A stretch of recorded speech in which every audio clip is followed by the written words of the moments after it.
Yan, luto tayo ng calderita. Nilagyan ko ito ng butter, peanut butter, and then buttered.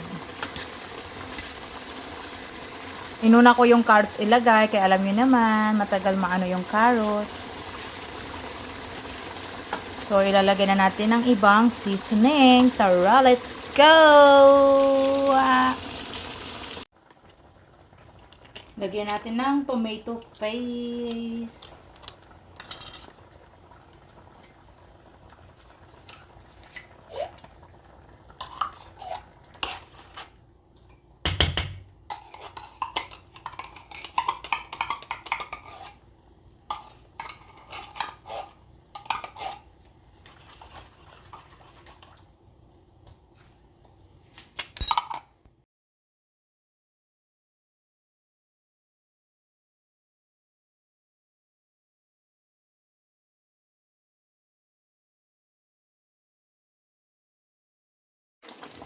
So, ito na ang ating calderita.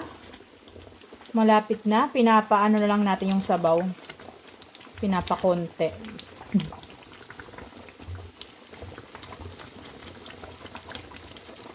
Hintayin natin maluto.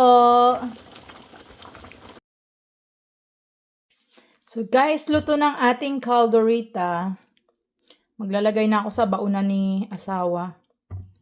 Dinner niya, hindi siya kakain daw dito kasi fasting daw. Wow, sana all nagpa-fasting yung asawa ko. Seryoso sa pagda-diet niya. Pero this one is, dinner niya to, mamaya pa daw siya kakain 10 p.m. Anong oras pa lang ngayon, tanghalian. Fasting siya, fasting guys. Magpa-fasting na rin ako. Yun lang. Tingnan niyo, ating calderita is look yummy!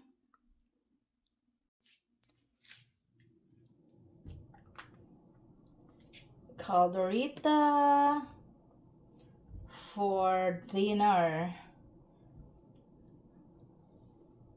Malalaking hiwa. Lagyan natin ng vegetable para diet talagang ating mahal sa buhay. Ayan. More meat.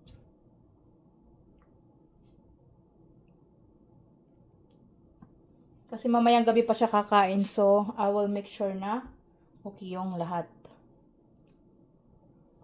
So, yun lang. That's calderita. So, ito na ang ating calderita at baon ni asawa.